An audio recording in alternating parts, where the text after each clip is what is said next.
Hello, welcome back to another episode of Ask Capt Frank. That's me. So today's topic, don't blow yourself up, do this instead.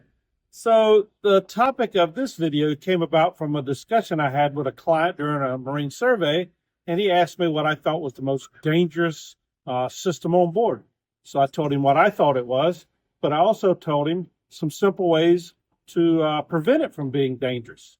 But before we get started, please, as always, if you enjoy this video, don't forget to like, subscribe, and share with all your friends and all the people you hate too. So let's just get back into it. So today's topic, don't blow yourself up, do this instead. It refers to your LPG system, your propane system for your stoves or whatever. Arguably one of the few systems on board that has potential to blow you up.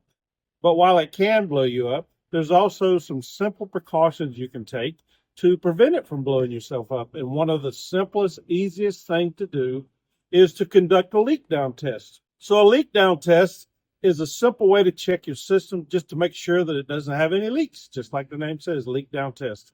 You'll notice on your propane system, you should have a gauge on it. It's a pressure gauge. And the purpose of that pressure gauge is not to show you how much fuel you have in your system or in the tank, although it will do that. The purpose of that gauge is to allow you to conduct a leak down test. So here's steps that you need to take to check your system for leaks. And you should do this, once a week if you're using the system regularly, you're cruising. So to conduct a leak down test, it's very simple. First thing you do is, if your system has a remote solenoid, you energize that solenoid, and then you open up the tank valve. And what that does is pressurize the entire system. If you fail to, energize the remote solenoid, you're only going to be checking from the tank to the solenoid. So you open up the tank valve, energize your remote solenoid, and then you pressurize the system. Then what you do is you turn off the tank valve, shuts off the propane, and then you note what your pressure gauge is reading. And then you wait for 3 minutes. It should hold whatever pressure you have on there. The system should hold that for 3 minutes. And if it holds it for 3 minutes, then you're good to go.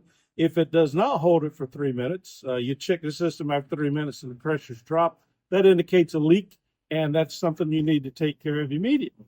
And when you're checking for leaks, probably the first places you can look for are going to be your connections to the fittings and stuff inside the propane locker, or possibly where you connected at the stove or the appliance. You should have one single section of hose going from your propane locker to your stove or whatever appliance you have, right? You check those two. The way you check them, you can use a leak detection fluid, which you can buy online, or you can make your own up with a soapy water mixture. The thing about it is, though, you want to be sure that the soap and stuff that you use does not contain ammonia, because ammonia can attack the brass fittings that are part of your propane system connections. So you take this soapy solution, you brush it onto all the connections and see if you have any bubbles and stuff coming up. That's how it indicates where you have a leak.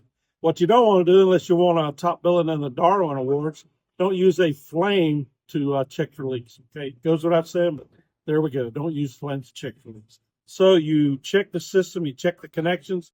If all the connections are good, the next place you're going to start looking for is your hose itself. Maybe it's got a point where it's chafed through, going through a bulkhead or whatever, and it's chafed through, and that's what's damaged your hose. And finally, I'll say, take a good look at your propane system hose. If it's original and your boat's 10, 20 years old, 15 years old, play it safe and just go ahead and replace that hose. Hose, like everything else, got a limited lifespan. About 10 years of age is a good rule of thumb. If it's over 10 years of age, just replace it. For a more in-depth discussion on LPG system inspections, please check out my video, How to Inspect Your LPG System. I'll post a link to this video in the description section below. And that's today's Ask Capt Frank. Stay tuned for the next video, where we're going to be talking about how to install an inverter. Stay tuned. I hope you enjoyed this video, and if so, and you want to buy Capt Frank a cup of coffee, please click on the thanks button below this video. All tips received, not spent on coffee, will be used to improve my YouTube channel and create even more awesome videos.